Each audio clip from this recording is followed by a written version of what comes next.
क्या होगा इस जहां का, इसकी मसीह से दूरी। क्या होगा इस इंसान का, ऐ दिल तूने कभी सोचा, तेरे आगे है ज़माना, है मसीह से वो बेगाना। तेरी दुनिया है मसीह, है तेरा वही खजाना। अब गाइए, तेरे आगे है ज़माना, है मसीह से वो बेगाना। तेरी दुनिया है मसीह, है तेरा वही खजाना। जब भी मिला मौका, किया तूने बहाना। जब भी मिला मौका, किया तूने बहाना, किया तूने बहाना,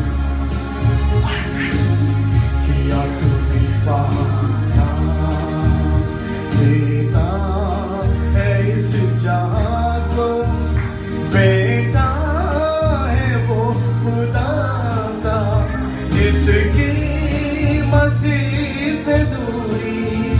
क्या होगा उस इंसान, ऐ दिल तूने कभी सोचा, क्या होगा इस जहां का, जिसकी मसीह से दूरी।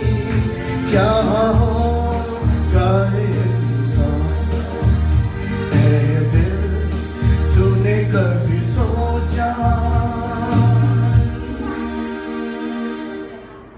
हम इस वक्त में प्रार्थना करेंगे इस ऑफरिंग के लिए, और अपनी आंखें बंद करेंगे। हमारे स्वर्गीय पिता परमेश्वर, हम धन्यवाद देते हैं प्रभु जी, तेरे लोगों ने जो ऑफरिंग दी है प्रभु जी, इस पर तेरी आशीष हो प्रभु। प्रभु तू हमको और देना सिखा, क्योंकि देने से कभी हम खाली नहीं होते प्रभु। प्रभु आप हमारी रक्षा करें प्रभु जी, हमारे देने वाले मन को आप आशीष दे प्रभु जी। प्रभु हमको इतना दे कि हम रख ना सकें प्रभु, और हमारे घर में, हमारे भंडार में किसी भली वस्तु की घटी ना होने पाए प्रभु। आने वाले जितने हमारी सेवाएं हैं प्रभु, उसमें तेरी आशीष हो। आज सुबह तेरे वचन में आशीष होने पाए। आप हमसे बातें करें प्रभु, यीशु के नाम में मांगते हैं, आमीन। मैं आज सुबह के लिए परमेश्वर को धन्यवाद देता हूं कि उसने हम सबों को ये आज एक सुंदर अवसर दिया है, ताकि हम सब परमेश्वर के वचन को हम सुन सकें और परमेश्वर के वचन की ओर हम अपना ध्यान सकें। ये वचन बड़ा अद्भुत है, इसकी शिक्षाएं बड़ी अद्भुत हैं। मैं इन दिनों में आशीर्वाद के बारे में प्रचार कर रहा हूं। आप लोग कई इतवारों से मैं ये प्रचार कर रहा हूं कि परमेश्वर जो है वो हमें आशीर्वाद देने वाला परमेश्वर है, वो आशीषों का स्रोत है। हाँ जी, ये खास बात है जो हमें समझने की जरूरत है। आशीर्वाद जो है वो हमें मनुष्य की ओर से नहीं मिलता है। हम बार बार कह रहे हैं आपसे, दुनिया में कोई ऐसी शक्ति नहीं है जो हमें आशीर्वाद दे। अगर आशीर्वाद मिलता है तो वो परमेश्वर की ओर से मिलता है। परमेश्वर के पास इसका भंडार है। दो प्रकार की आशीष हमें मिलती है, कई दिनों से आप सीख रहे हैं। पहली आशीष जो संसारिक हमको दी जाती है, जैसे बच्चे जो हमारे होते हैं वो हमारे आशीष के कारण होते हैं। अच्छे माता पिता हमारे आशीष के कारण होते हैं। हर एक चीज जो प्रभु हमें हमारे लिए देता है, जो हमारी भलाई के लिए, हमारी संतुष्टि के लिए देता है, वो हमारे आशीष होती है। उसके बाद हमारे स्वर्गीय आशीष भी हैं जो हम देख रहे हैं बाइबल में। हम ये पा रहे हैं कि परमेश्वर जो है हमको स्वर्गीय स्थानों में मसीह के द्वारा हमको बहुतायत सी स्वर्गीय आशीष देता है। और इन आशीषों को हम लोग सांसारिक आशीषों से जोड़ नहीं सकते हैं। ईश्वर की दी हुई आशीषें बिल्कुल अलग हैं, क्योंकि वो स्वर्गीय है, वो स्वर्ग से हमको दी जाती है। इसलिए कभी भी इंसान के पीछे न दौड़ें, परंतु परमेश्वर के पीछे दौड़ना सीखें, क्योंकि परमेश्वर ही है जो हमें आशीष देता है।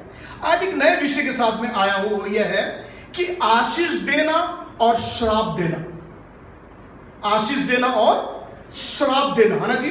आप स्क्रीन पर सामने देखते रहें और आपको मैं चाहता हूं ये प्रेजेंटेशन जो बहुत इंपॉर्टेंट आपके जानने के लिए है कि आशीर्वाद एक ऐसा शब्द है जो हमारे अंदर प्रभु हमको डालता है, फिर परमेश्वर के द्वारा श्राप भी दिया जाता है। ईश्वर जो है श्रापित भी लोगों को ठहराता है। हाँ जी, हम जब श्राप के बारे में बात करते हैं, can I have attention please, can I have next slide. हाँ ओके, बाइबल में एक पद लिखा हुआ है, थोड़ा ध्यान दीजिए यहां पर। में व्यवस्था विवरण के 11 अध्याय उसके 26 पद में एक पद लिखा हुआ है। सुनिए, बहुत ध्यान से सुनना। सुनो, मैं आज के दिन तुम्हारे आगे आशीष और श्राप दोनों रखता हूं। सो परमेश्वर क्या कर रहा है, आपके और मेरे आगे आशीष और श्राप दोनों रख रहा है। दोनों चीजें आपके सामने रखी जा रही हैं, आपके सामने पेश की जा रही हैं। आपको क्या चाहिए, या यूं कहना चाहिए आपके सामने एक जहर रखा जा रहा है, एक जहर का कप रखा जा रहा है, और दूसरे में आपके लिए वहां पर दूध रखा जा रहा है। ये चुनना है कि आपको क्या पीना है इसमें से। आपको जहर पीना है तो जहर पी लीजिए, आप स्वतंत्र हैं बिल्कुल भी। अगर आपको दूध पीना है तो आप दूध पी सकते हैं, स्वतंत्रता आपके पास में है। और इसलिए शैतान कई बार हमारे दिमाग को भ्रष्ट कर देता है, इसलिए कई लोग दूध ना पी कर वो लोग जहर पी लेते हैं और आत्महत्या कर लेते हैं। आप जानते हैं ये सब श्राप के नीचे आता है। श्राप जो शब्द है, can I tap please, can I have your tension please. हाँ, just pay your tension, I am very in hurry now.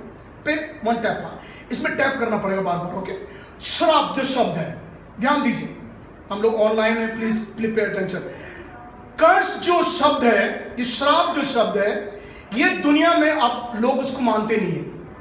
आज की जनरेशन जो है वो ये कहती है श्राप, अरे वो जमाने चले गए जब शराब बुरा होता था, अब कोई श्राप नहीं है, लोग ये कहते हैं। तो आज का जो मॉडर्न जनरेशन है, ध्यान रख लीजिए, वे लोग नहीं विश्वास करते हैं कि श्राप भी कोई ऐसी चीज है दुनिया में, कर्स कोई चीज है। लेकिन मैं आज सुबह आपको बताना चाहता हूं, जो लोग ऐसा बोलते हैं कि नहीं है, वो खुद श्राप के अंडर जिंदगी बिता रहे हैं। वो खुद श्रापित हैं, उनको नहीं मालूम है मैं श्रापित हूं, उन्हें मालूम ही नहीं है आज तक।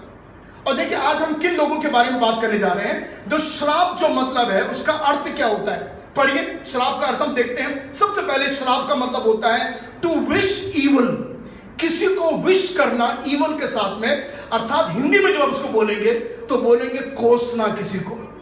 जब हम किसी को कोसते हैं, इसका मतलब हम उसको श्राप दे रहे हैं उसको, है ना जी।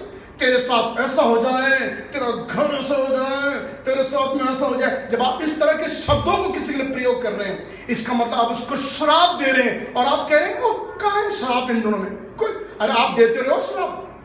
आप किसी को गाली दे रहे हो तो क्या उसको बड़ी अच्छी बात बता रहे हो आप? अगर आप किसी को गाली दे रहे हो वो भी श्राप है। और आप कह रहे नहीं, हम भी विश्वास करते हैं आजकल श्राप भी कोई ऐसी चीज शब्द है।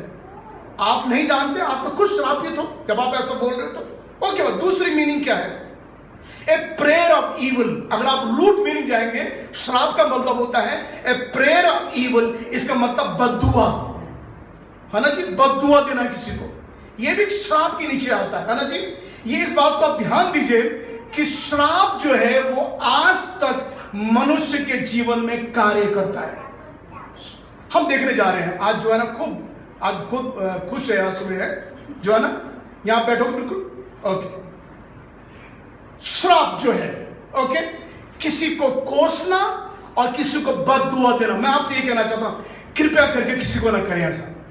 अगर आप किसी को कोसते हैं, आप किसी को बद्दुआएं देते हैं, ये बिल्कुल अच्छी बात नहीं है और परमेश्वर इससे प्रसन्न नहीं होता है।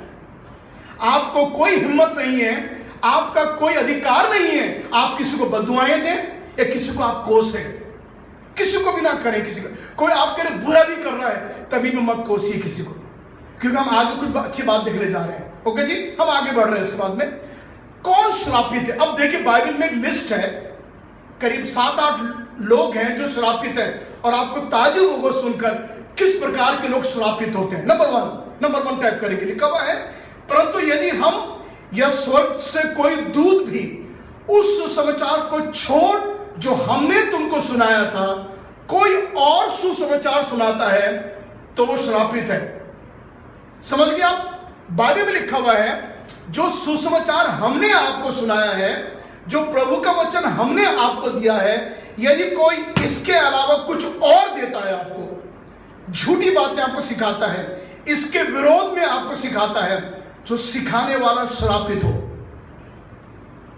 ठीक है ना जी? सुसमाचार जो हमने आपको दिया है, अगर वो आपके उसके अलावा कोई दूसरी बात आपको सिखाता है, जो बाइबल के विरोध में आपको सिखाता है, जो परमेश्वर के बारे में विरोध की बातें करता है, ये वो हैं जो श्रापित है। नंबर 2 हम पाएंगे, लिखा हुआ है, लंगड़े और रोगी पशु की भेंट ले आते हो, हाँ जी, परंतु वो मन्नत मानकर परमेश्वर को वर्जित पशु चढ़ाते हैं, वो श्रापित है। अब ध्यान दीजिए, जो ईश्वर को भेंट चढ़ाते हैं, पहले जमाने में लोग जानवर की भेंट चढ़ाते थे, जानवरों की, बकरों की, भैंसों की, गायों की, इनकी भेंट चली, आज भी चढ़ाते हैं लोग, कई बड़ी। तो उस समय में परमेश्वर कह रहा है तुम लोग लंगड़े और रोगी पशु की भेंट चढ़ाते हो। जो लंगड़े और रोगी पशु, जो पशु बीमार है, उसको ले आएंगे ईश्वर के लिए भक्ति में भेंट चढ़ाने के लिए। और दूसरी बात, जो मन्नत मांग कर उसको पूरा नहीं करते हैं, मैं ईश्वर के लिए 1 लाख रुपए दूंगा, आपने मन्नत मांग ली, लेकिन जब आपने उसको पूरा नहीं किया, बाइबल कहती है वो श्रापित है। देख लीजिए, मैं नहीं कह रहा हूं, यार देख लीजिए, अगर आप लंगड़े रोगी पशु को जो ईश्वर के लिए बलि किया जाता है, बलि आज भी लोग बलि करते हैं, हमारे पहाड़ में भी लोग भैंसों के बलि करते हैं, अगर आप ऐसे लंगड़े रोगी पशु को, अच्छे पशु तो अपने लिए हल जोतने के लिए रखेंगे, और खराब पशु कहां ले आएंगे? मंदिर में ले आएंगे उसको बलि करने के लिए। बाइबल कहती है अगर तुम ऐसा करोगे और जो मन्नत आपने मानी है, जिस मन्नत को आप पूरी नहीं करोगे, तो बाइबल में लिखा हुआ है वो श्रापित है। 2 लोग प्रकार, तीसरा प्रकार के लोग कौन है? जी, इसका मतलब क्या है? अगर आप सचमुच में परमेश्वर के लिए रोगी पशु या बीमार लंगड़े वाले और जो मन्नत आपने मांगी उसको पूरा नहीं कर रहे, तो ऐसे कई लोग हैं जो फटा हुआ नोट डाल देते हैं चर्च में, है ना जी? फटा हुआ नोट ऐसा है जैसे आपने रोगी और लंगड़े पशु को बलि के लिए दे दिया है आपने। तो कई लोग, अभी आजकल हम लोग बलि नहीं करते, तो बड़े भैंसों बकरियों की ढेर लग जाती है, हम वो नहीं करते, बाइबल हमको मना करती है इसके लिए। तो हम क्या करते हैं? हम लोग अपने पैसों के देने के द्वारा, जैसे अभी आपने भेंट दी, उस भेंट को हम डाल देते हैं। इसका मतलब क्या है? जो भेंट आपने दी है वो कैसी भेंट है? कुछ लोग होते हैं फटे हुए नोट डाल देते हैं, मेरे पास रखे हुए, मान लो यहाँ है कि दूसरी साइड में, मैं दिखाऊंगा आपको जो आपने डाले यहाँ पर, में बिल्कुल 10 का नोट भी फटा हुआ किसी वो यहाँ डाल दिए। अब आप मुझे पूछिए, आप फटे हुए और टुकड़े वाले नोट से आप सब्जी ले सकते हो क्या? आपको टिकट खरीद सकते हो? ट्रेन का टिकट या बस का टिकट ले सकते हो क्या? नहीं ले सकते हो। हाँ, तो वो कहीं नहीं चलेगा। वो कहां चलेगा? जो आप जवाब, जो फटा हुआ नोट है वो कहीं नहीं चलेगा, तो वो कहां चलेगा? अब आप बोलिए ना, फटा हुआ नोट कहां चलेगा? आप लोग बहुत समझदार लोग हैं। आपने ऑफरिंग लिया है करके वो देखते, और इस नोट को सब्जी वाले ने नहीं लिया। सब्जी वाले ने बोला हाथ तोड़ दूंगा अपने पार, और खिड़की में टिकट, ट्रेन का टिकट लेने गए, फटाफट नोट दिया। रेलवे वाला कहने लगा हाथ बाहर कर दो, चल। तो को कहीं नहीं, वो नोट कहीं नहीं चलेगा। वो कहां चलेगा? अरे आप बोल नहीं रहे, मैंने आपको दिखाया ना कहां चलेगा। वो ईश्वर के भवन में चलेगा। कोई देख नहीं रहा ना, सब आंखें बंद है, मैंने मुट्ठी बंद करी थी, मैंने चुप कर डाल दिया। तो यही हम कर रहे हैं। अगर कोई इस प्रकार से अपना सेकंड हैंड या टूटा हुआ, फटा हुआ, लंगड़ा, बीमार कोई ऐसी चीज जो परमेश्वर को चढ़ाता है, बाइबल कहती है वो श्रापित है। मैं नहीं कह रहा हूं, मैं बिल्कुल निर्दोष, ये मेरी बाइबल कह रही है। इसलिए बाइबल पर मलाकी का 1 अध्याय उसका 13-14 पद में, नेक्स्ट उसके बाद आगे चल के, हाँ जी, 10वां अंश और उठाने की भेंटों में तुम पर भारी श्राप पड़ा है। बाप रे बाप, अब श्राप नहीं परंतु भारी श्राप पड़ा हुआ है। और इसके लिए आप बहुत समझदार लोग, बहुत समझते हैं। बाइबल के अनुसार आपके इनकम जो आप करते हैं, जो आप कमाते हैं, उसका 10वां भाग ईश्वर का है। 10वां भाग, अगर माना आपने 1000 रुपए कमाए एक महीने में, उसका 10वां भाग कितना हो गया? 100 रुपए ईश्वर। तो 100 रुपए जो है वो आपके नहीं है। इस बात को हम लोगों को सिखाते हैं। और बाइबल में हम क्या करते हैं, उस 100 रुपए को हम खा जाते हैं। और परमेश्वर कह रहा है क्योंकि तुम मुझे लूटते हो, ध्यान से पढ़े, क्योंकि तुम मुझे क्या कर रहे हो? ईश्वर कह रहा है तुम मेरा 100 रुपए भी खा गए, 90 रुपए भी खा गए, और तुम 100 रुपए जो मेरा था तुम वो भी खा गए। तो तुम कौन हुए? तो तुम कौन हुए? लुटेरे। वो नहीं कहते लुटेरे। मेरे पास्टर भी ऐसे बोलते थे, लूटने वाले लूट देते हैं। और वो ये भी कहते थे डाकू हैं। कितने डाकू बैठे हुए दुनिया में, यहाँ जो परमेश्वर का पैसा भी खा जाते हैं। समझ रहे हैं आप? कितने लोग नहीं समझे इसको। और बाइबल में लिखा हुआ है जो लोग ऐसा करते हैं, जो परमेश्वर का 10वां भाग खा जाते हैं, बाइबल कहती है उन पर भारी श्राप पड़ा है, उन पर, क्योंकि आपने परमेश्वर के भी खा गए। अच्छा, इसको उल्टा कर दीजिए। माना मैं आपको सैलरी देता हूं, उस सैलरी में सारा पैसा मैं खा जाऊं, कैसा लगेगा? बोलिए आप कितनी गालियां दोगे मुझे? पैसा खा गया जी हमारा। खाओ भैया, आदमी हमको देना चाहिए, मैंने सब खा के बैठ गया सारा पैसा हमारा। कितना बुरा लगेगा आपको कोई आपका पैसा खा जाए। और वही हम परमेश्वर के साथ कर रहे हैं। परमेश्वर कहता मुझे 90 मत दे, तो मुझे केवल 10 दे, केवल, और 10 तू मुझे देगा। तब आगे लिखा हुआ है उसके बाद मैं तुझ पर अपरंपार आशीषों की वर्षा करूंगा। उसके बाद जब तू मुझे 90 नहीं, प्रभु कह रहा मुझे 90 नहीं चाहिए, 90 तेरे लिए। परमेश्वर कह रहा अगर तू मुझे 10 देगा तो मैं आसमान के झरोके खोलकर, हालेलुया, और लिखा हुआ उसके बाद मैं तेरे पर अपरंपार की बारिश कर दूंगा। तो परमेश्वर आशीष जो है वो बारिश की नाई हम पर उंडेलेगा, केवल 10 देने से। बस 10, बस 90 आपका है।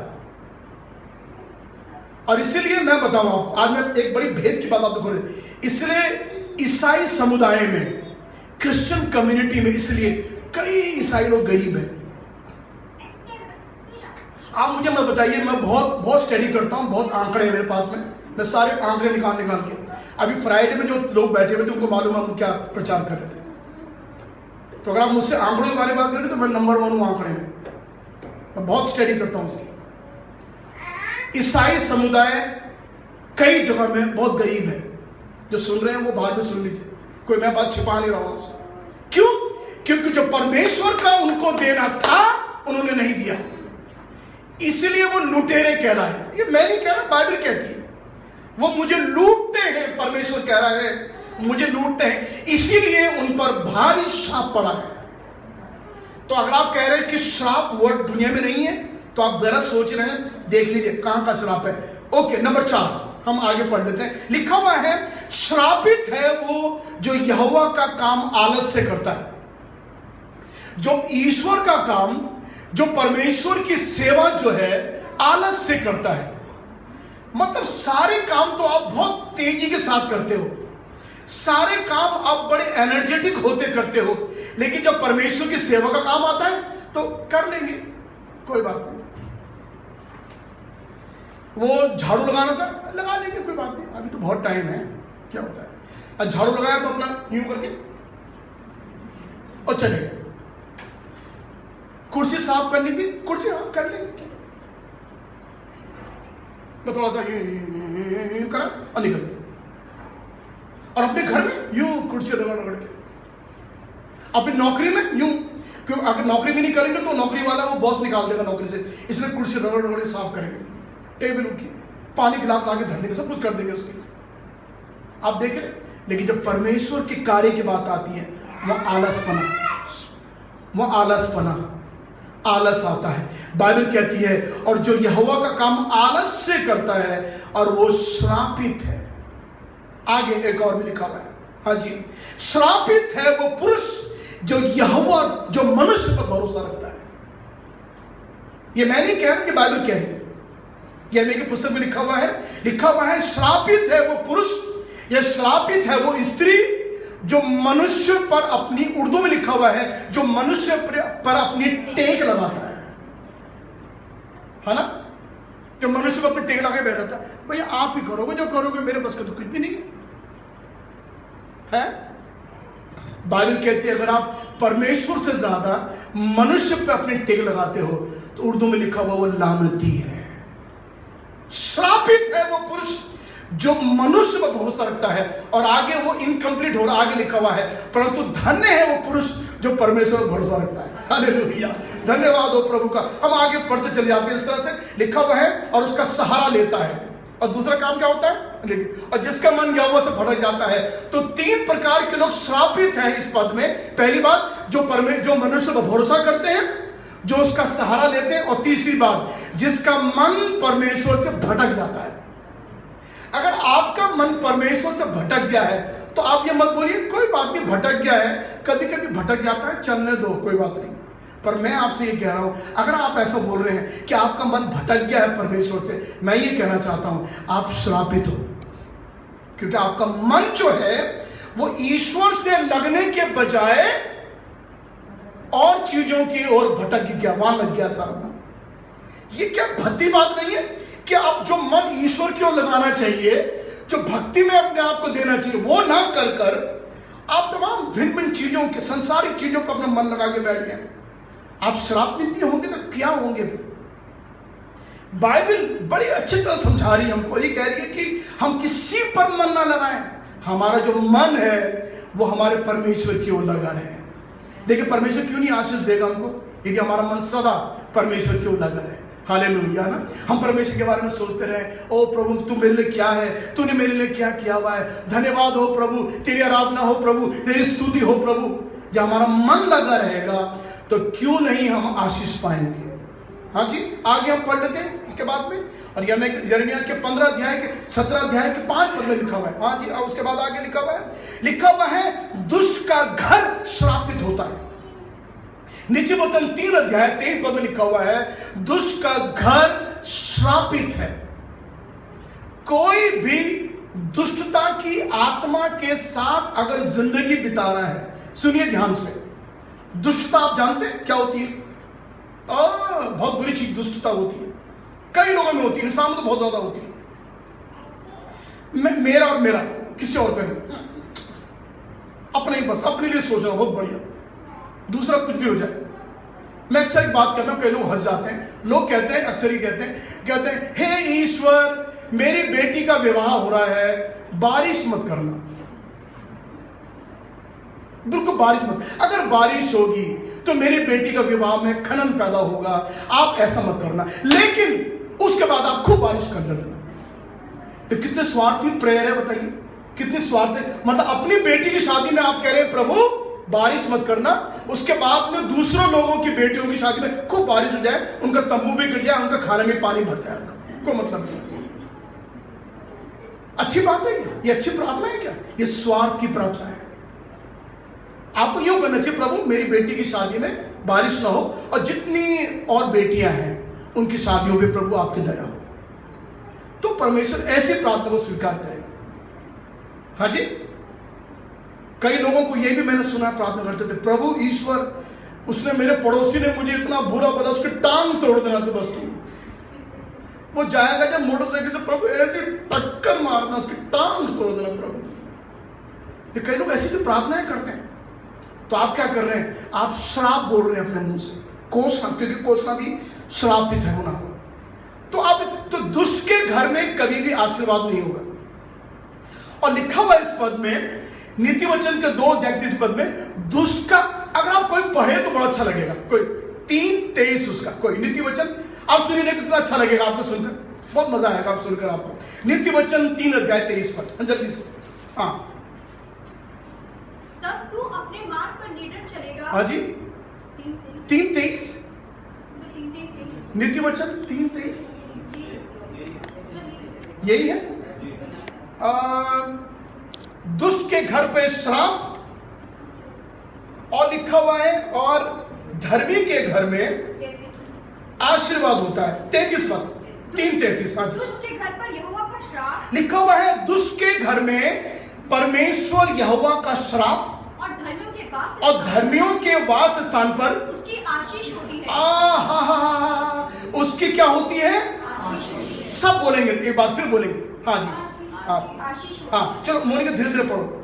दुष्ट के घर पर बोलिए, दुष्ट के घर पर यहोवा का श्राप और धर्मियों के वास स्थान पर उसकी आशीष होती है। उसकी आशीष होती है। सब बोले हालेलुया।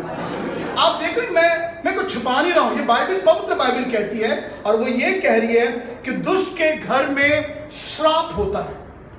अब आप बोलेंगे नहीं, हम तो नहीं मानते। आप मत मानिए, आप देखिए, आप तो घर में श्राप है, उस घर में कभी आशीर्वाद नहीं मिलेगा। लेकिन जो परमेश्वर के लोग हैं, उनके निवास स्थान पर हमेशा आशीर्वाद होता है। आगे पढ़ेंगे, आगे के लिखा हुआ है, और लिखा हुआ जितने नरक जाने वाले लोग हैं वे श्रापित होते हैं। जो लोग नरक के रास्ते में चल रहे हैं, जिनके जीवन का अंत जो है वो अनंत विनाश है, वे लोग श्रापित हैं। मत्ती के 25 अध्याय में और 41 पद में प्रभु यीशु मसीह ने अपने मुंह से कहा, प्रभु ने कहा, जो नरक जाने वाले लोग हैं उनके लिए परमेश्वर ने अपने सिंहासन से बोल दिया, हे श्रापित लोगों, उस अंधेरे कुंड में चले जाओ। ऐसे लिखा हुआ है, हे श्रापित लोगों। पढ़िए अगर आपको मिल गया तो, अगर 41 पद उसका 25 अध्याय मत्ती का सुसमाचार। तब वह बाएं ओर वालों से कहेगा, तब वो बाएं ओर वालों से कहेगा, हे श्रापित लोगों। अरे बाप रे बाप, हे श्रापित लोगों, अरे बाप रे बाप।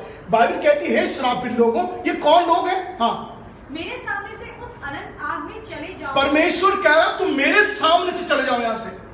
हाँ, आपने कभी देखा श्रापित लोगों को परमेश्वर कह रहा तुम मेरे सामने चले जाओ। हाँ जी, जो शैतान और उसके दूतों के लिए तैयार की गई है। तो नरक किसके लिए बनाया गया है? शैतान उसके दूतों के लिए। तो परमेश्वर कह रहा तुम श्रापित हो, तुम वहां जाओ जहां तुम्हारा बाप, श्रापित बाप बैठा हुआ है, उनके पास जाओ। और वो शैतान है, तुम वहां जाओ, वहां डाल दिए जाओगे तुम। हाँ जी, हो गया खत्म, ओके जी। तो आप देख रहे हैं कि जो नरक जाने वाले लोग हैं वे श्रापित हैं। हम आगे पढ़ लेते हैं उसके बाद में, किसी को श्राप ना देना, ये ध्यान रख लीजिए। आपका कोई अधिकार नहीं है कि आप किसी को श्राप दें, आप नहीं दे सकते किसी को, परमेश्वर ने अधिकार आपको नहीं दिया। देखिए बाइबल के बड़ा प्यारा पद है जो लिखा हुआ है, हमको पढ़ने के पहले पत्रस की पत्री में लिखा हुआ है, बुराई के बदले बुराई मत करो, ना गाली देने के बदले गाली दो, परंतु इसके विपरीत आशीष ही दो, क्योंकि तुम आशीष के वारिस होने के लिए बुलाए गए हो।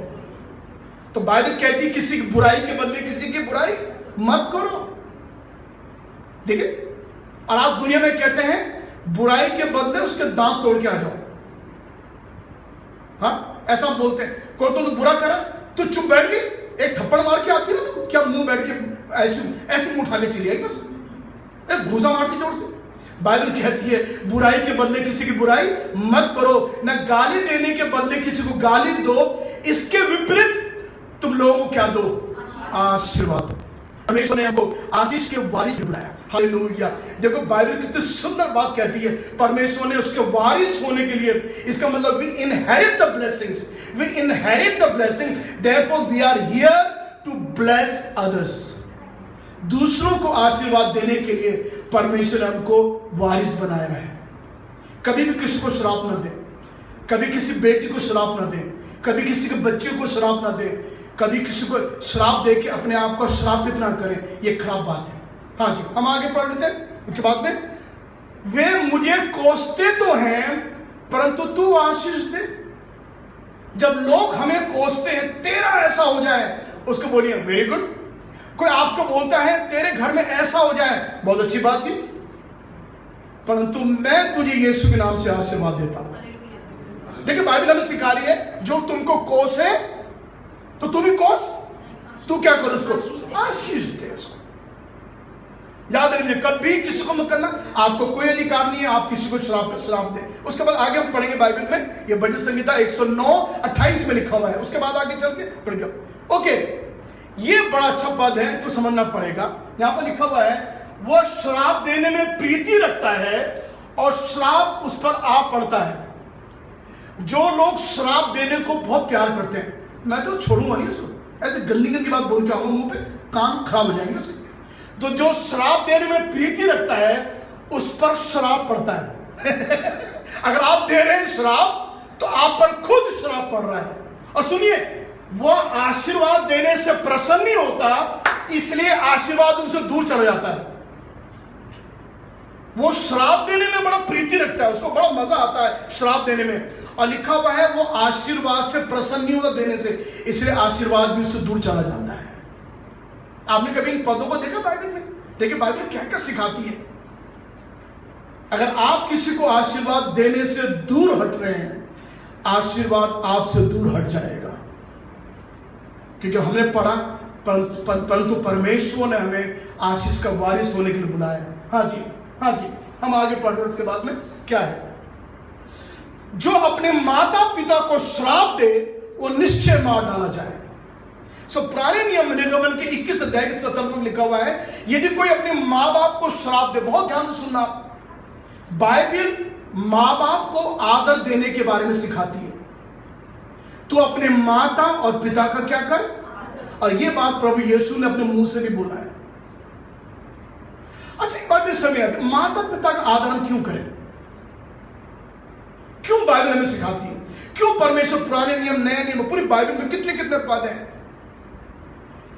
उसका कारण ये होता है, आज जो तुम इतना बड़ा बन के घूम रहे हो ना तुम, और जितने तुम हेकड़ी मार रहे हो, बड़ी बड़ी बातें कर रहे हो, और जो तुम स्मार्ट बन रहे हो, बड़ी खूबसूरत दिखाई दे रही तुम, जो भी तुझे फिगर मिला है ना, ये तेरे माँ बाप की देन है। क्योंकि माँ बाप आपको पैदा करके आपको पालते पोसते हैं।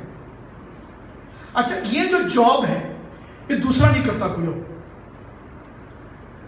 आप सुन रहे हैं मैं क्या बोल रहा हूं आपसे? ये कोई दूसरा नहीं करता, ये कोई फैक्ट्री भी नहीं होता। सबसे पहले शुरुआत होती है मां की। 9 महीने बच्चों को पेट में रख, तुम पेट में रख के घूमो, एक पत्थर बांध दो जरा सा, अपने पेट में पत्थर बांधो 9 महीने के लिए। आदमी लोग जितने हैं अपने पेट में कोई भारी चीज बांध कर 9 महीने घूमो, क्या लगेगा आपको? और मैं इसलिए अक्सर स्त्रियों को, मैं इसलिए उनको सम्मानित करता हूं, सम्मान देता हूं। बेचारी 9 महीने किस तरह से वो सहती हैं, जिसको हम नहीं जान पाते। उसके बाद वो आपको जन्म देगी, और जन्म का प्रोसेस आप सब जानते हैं कैसे होती है। उसके बाद वो पालती पोसती है, उसको रात में जगना, ये करना वो करना।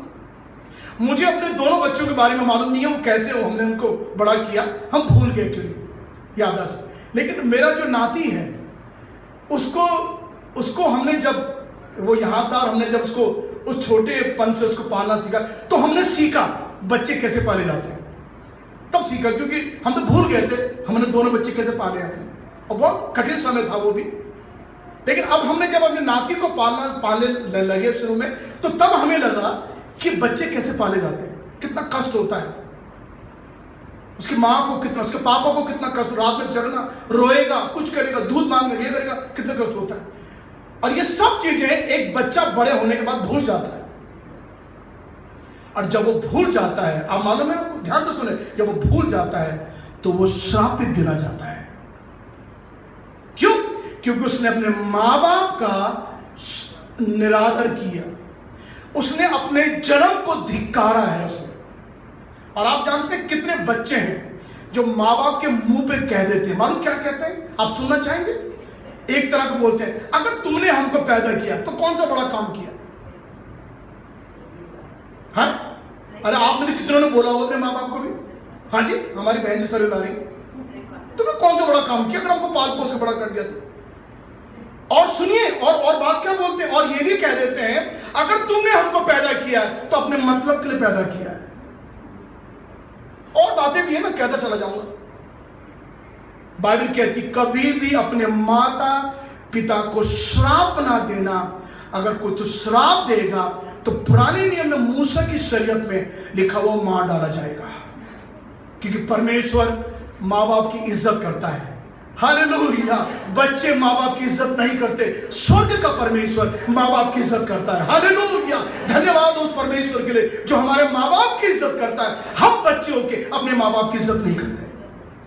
हाँ जी, आगे लिखा हुआ है उसके बाद में, देखिए कि कोई क्यों ना हो जो अपने माँ, जो पिता या माता को श्राप दे, वो निश्चय मार डाला जाए। उसने अपने माता पिता को श्राप दिया है, इस कारण उसका खून उसके सर पर पड़ेगा। तो जो आपने किया है उसका दंड आपको भोगना पड़ेगा, उसका खून आपके सर पे जाएगा। हाँ जी, आगे चलकर ठीक है, मत्ती में भी लिखा हुआ है, यीशु मसीह ने कहा है। उसके बाद आगे चलकर जो अपने माता पिता को कोसता है, पढ़ लिया, पढ़िए। हिंदी नहीं आती? जो अपने माता पिता, कितनों को हिंदी नहीं आती बताइए पढ़ना? ऐसा आप लोग फारसी आती, हिंदी नहीं आती ना, फारसी आती लग रहा आपको। पढ़िए क्या लिखा हुआ है?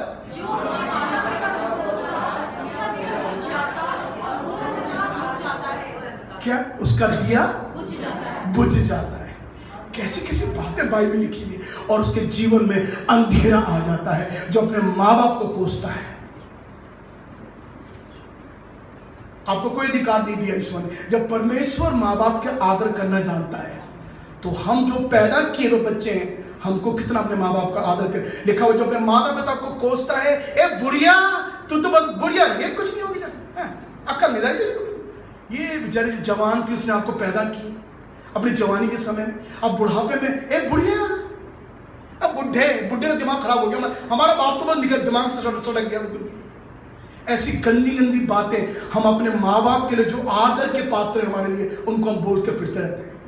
मैं आज सही प्रचार कर रहा हूं ना? हालेलुया बोल दीजिए। और देखिए मेरी बाइबल, ये मैं नहीं कर रहा, ये मेरी बाइबल सिखाती है, इसको श्राप मत दीजिए। हाँ, आगे चलकर उसके बाद में, हाँ जी व्हाट हैपेंड? बहरे को श्राप न देना। जो बहरा है, और लिखा हुआ है, और ना अंधे के आगे ठोकर रखना। आप दो काम मालूम क्या करेंगे? जब आप किसी बहरे को श्राप देंगे, अबे बहरे, सुनता भी नहीं है उनको, तेरे कान नहीं है क्या? सुन ध्यान से। वो कहता है मैंने सुन नहीं पाता। किसी को भी इस प्रकार का लैंग्वेज आप इस्तेमाल नहीं कर सकते। इसका मतलब उसको श्राप दे रहे हैं, तू बहरा है ना, सुन नहीं पा रहा, तू बहरा ही रहेगा तू। और किसी अंधे के आगे कभी कोई ऐसी चीज मत रखना जिससे वो ठोकर खाएगा।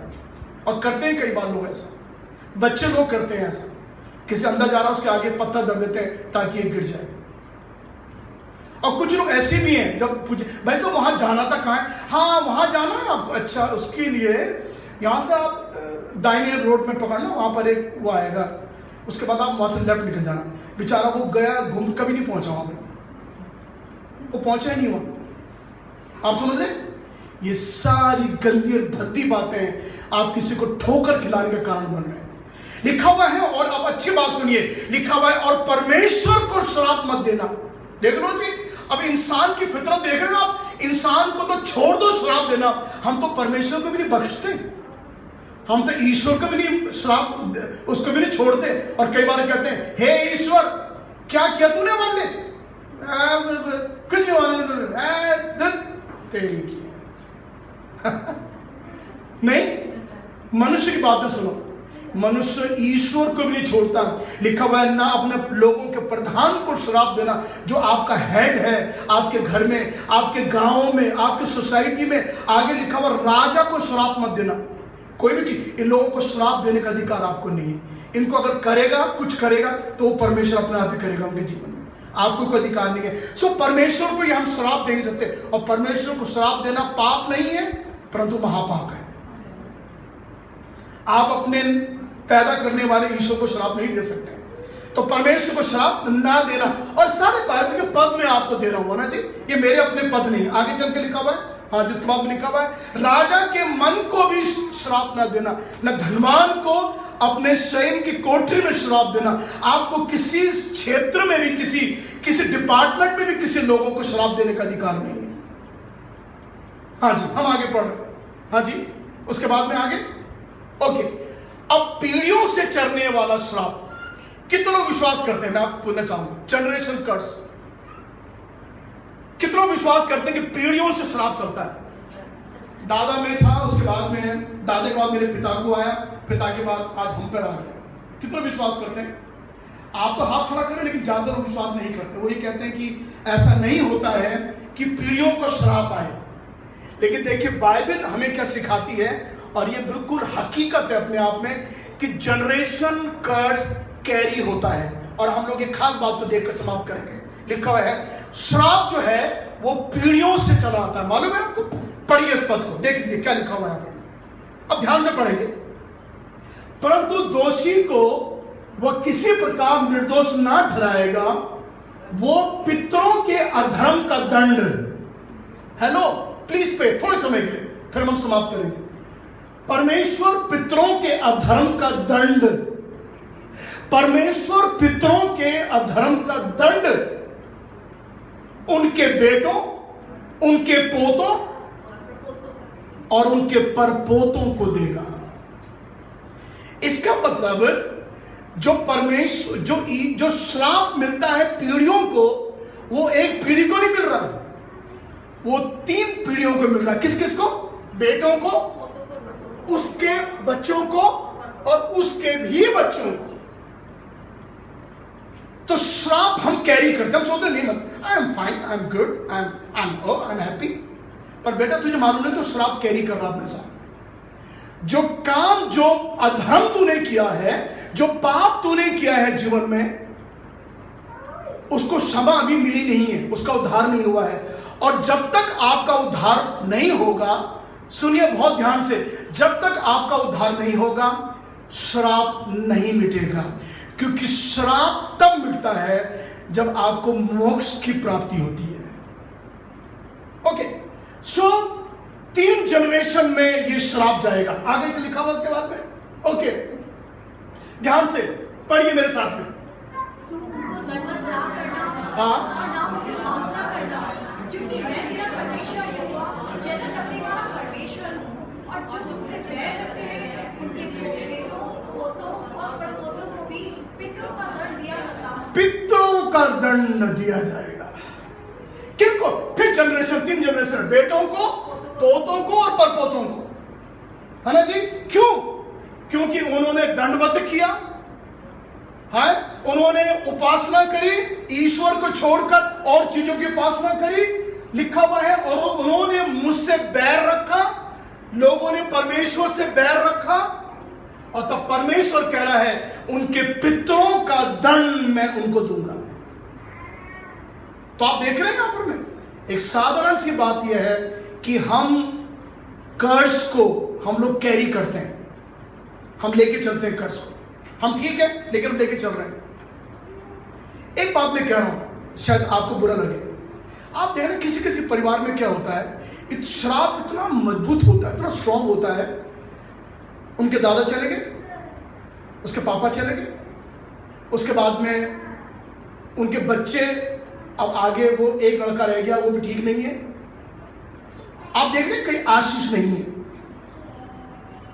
हम तो कहेंगे कि ये नॉर्मल लाइफ है, लेकिन ये नॉर्मल लाइफ नहीं है, ये श्रापित जीवन है। हाँ जी, तो ये परमेश्वर कह रहा है ये दंड जो है वो जनरेशन जनरेशन में चलेगा। पर आज सुबह आपके लिए बड़ी गुड न्यूज है, मैं देना चाहता हूं। बाद में हम आगे बढ़ते हैं, उसके बाद में हाँ जी। सो 3 पीढ़ियों में चलने वाला श्राप है, ऑलरेडी हम देख चुके हैं। हाँ जी, उसके बाद में आगे चलकर लिखा हुआ है सबसे पहला श्राप जो शब्द है वो परमेश्वर ने इस्तेमाल किया था। मालूम, सबसे पहला श्राप परमेश्वर ने दिया था, जो अदन के बगीचे में श्राप दिया था। परमेश्वर ने आदम हवा से कहा भूमि तेरे कारण श्रापित है, और बाइबल में सबसे पहले श्रापित वर्ड परमेश्वर ने इस्तेमाल किया। और यहां पर परमेश्वर ने कहा तू दुख की रोटी खाएगा, पीड़ा से बच्चे पैदा करेगा और तुम मिट्टी में मिल जाएगा। 3 प्रकार का श्राप में लिखा हुआ है, दुख के साथ खाना, पीड़ित होकर बच्चे उत्पन्न करना, और आखिरी बात, तीसरी बात, मिट्टी में मिल जाना, मतलब मृत्यु को चले जाना मृत्यु में। ये 3 प्रकार के श्राप ये परमेश्वर ने मनुष्य को दिए, जो पहला मनुष्य था आदम और हव्वा को। और ये कब दिया? जब उन्होंने परमेश्वर की आज्ञा को तोड़ दिया, परमेश्वर के विरुद्ध पाप किया। एक्चुअली दंड तब आता है, श्राप तब मिलता है जब हम लोग परमेश्वर के विरोध में पाप करते हैं। तो परमेश्वर ने कह दिया दुख के साथ तू खाएगा, आज्ञा को हम दुख के साथ खाते हैं। ये अच्छी बात नहीं है, हमको सुख के साथ खाना चाहिए। बच्चे पीड़ा होके पैदा होंगे, पीड़ा के साथ पैदा होने की कोई जरूरत थी नहीं। ईश्वर ने वो दर्द दिया, वो पेन दिया, वो ट्रेवलिंग पेन दिया। और दूसरी बात, मिट्टी में मिलना मतलब मौत, मृत्यु आ जाना, ये भी अपने आप में एक श्राप है। तो ये तीन चीजें जो परमेश्वर ने शुरू में एक मनुष्य को दी थी। लेकिन हम आगे गुड न्यूज पढ़ने वाले हैं आगे चल के। हाँ, जिस बात में क्या लिखा आगे चल के? हाँ जी, उद्धार जो है वो श्राप को मिटाता है। सब बोले हालेलुया। उद्धार एक ऐसी मेडिसिन है जिसको लेने से हमारा श्राप मिट जाता है। और इस बात को देखकर हम लोग समाप्त करें। दे पढ़ लेते पद को, क्या लिखा बाइबल में। हाँ जी, अब सुनिए, ये नए नियम लिखा हुआ है। जितने लोग व्यवस्था के कामों पर भरोसा रखते हैं वे सब श्राप के अधीन है, क्योंकि लिखा है जो कोई व्यवस्था की पुस्तक में लिखी हुई बातों के करने में स्थिर नहीं रहता वो श्रापित है। अगर आप परमेश्वर के कानून या परमेश्वर व्यवस्था के विरोध कोई काम कर रहे हैं तो आप श्रापित हैं। मतलब आप वो कर रहे हैं जो आपका मन चाह रहा है, आप वो नहीं कर रहे जो परमेश्वर ने आपसे कहा करने के लिए। इसका मतलब परमेश्वर कह रहा है कि जितने लोग व्यवस्था के पुराने नियम में जितने लोग भी व्यवस्था के अधीन थे वे सब श्राप के अधीन थे। ओके, लेकिन आगे चलकर मसीह ने जो हमारे लिए श्रापित बना, और सुनिए, मसीह जो हमारे लिए श्रापित बना, काहे के लिए? हमें मोल लेकर व्यवस्था जिस कारण से हम श्रापित थे उस श्राप से हमको छुटकारा मिल जाए। सो किसके द्वारा हमको श्राप से हम बच सकते हैं? मसीह के द्वारा। लिखा हुआ है मसीह ने जो हमारे लिए श्रापित बना। अब ध्यान दीजिए इस बात के लिए। यीशु,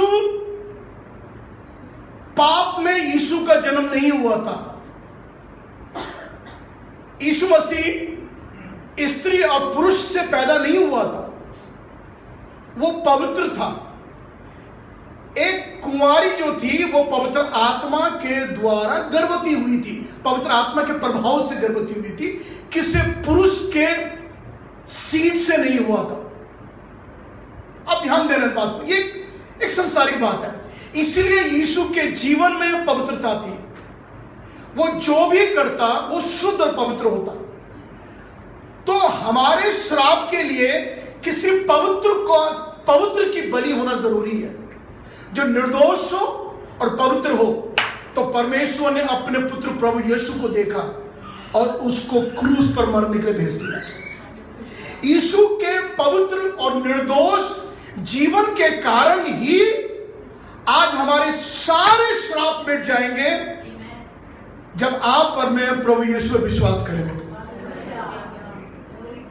अब एक और अच्छी बात मैं बताने जा रहा हूं आपको। सो प्रभु यीशु हमारे लिए श्रापित बन गया ताकि वो आपका श्राप और मेरा श्राप मिटा दे। क्योंकि लिखा हुआ बाइबल में जो कोई काठ पे लटकाया गया वो श्रापित है।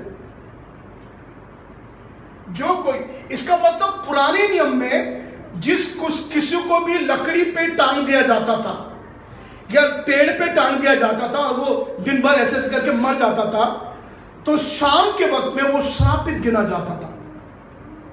इसलिए बाइबल में लिखा हुआ है जो काठ पर लटकाया गया, जो लकड़ी पर लटकाया गया वो श्रापित है।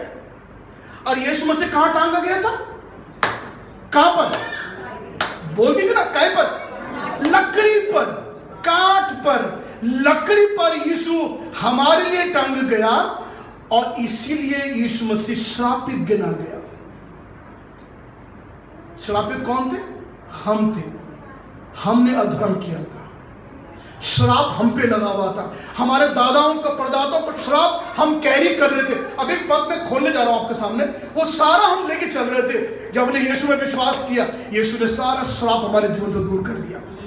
अब उसके बाद जिस दिन हमने प्रभु को माना, आज पाया है, अब आगे को जितनी भी संतान हमारी पैदा होगी, ये पैदा हुई हमारे बच्चे, उसके बाद उसके बच्चे, और उसके बाद उसके बच्चे, वो सब आशीष पाई हुई संतान होगी।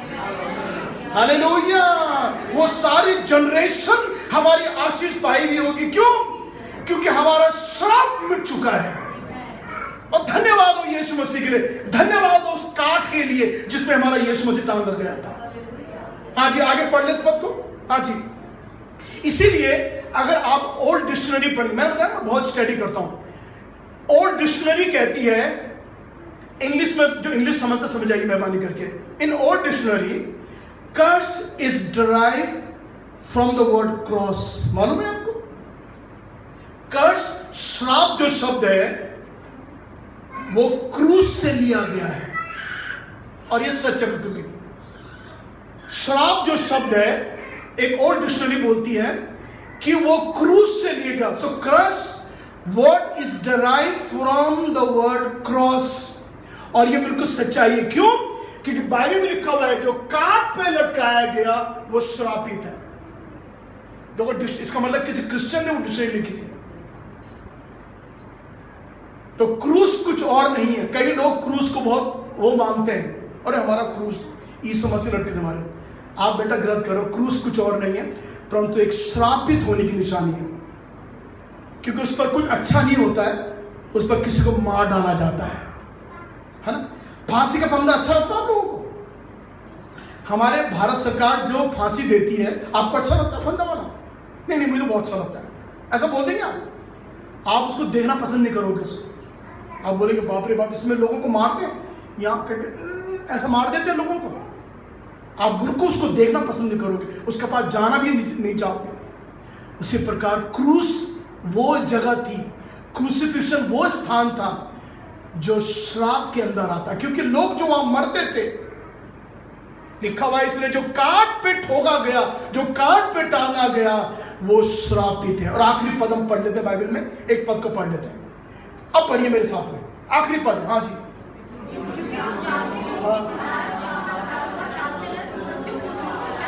बस इतना काफी है। क्योंकि तुम जानते हो तुम्हारा निकम्मा चाल चलन जो पूर्वजों से, ये नए हिंदी में, इंग्लिश मेरी भाषा में लिखा हुआ है, जो तुम्हारे बाप दादों से चला आ रहा है। तुम्हारा निकम्मा चाल चलन, तुम्हारा श्राप जो तुम्हारे बाप दादाओं से चला आ रहा है, उससे तुम्हारा छुटकारा चांदी, सोने और नाशवान वस्तु के द्वारा नहीं हुआ है। तुम्हारा छुटकारा है, तुम्हारा उद्धार सोने, चांदी और नाशवान चीजों से नहीं होता है, परंतु हालेलुया, परंतु निर्दोष और निष्कलंक मेमने अर्थात मसीह के लहू के द्वारा तुम्हारा उद्धार हुआ है। और सब बोले हालेलुया।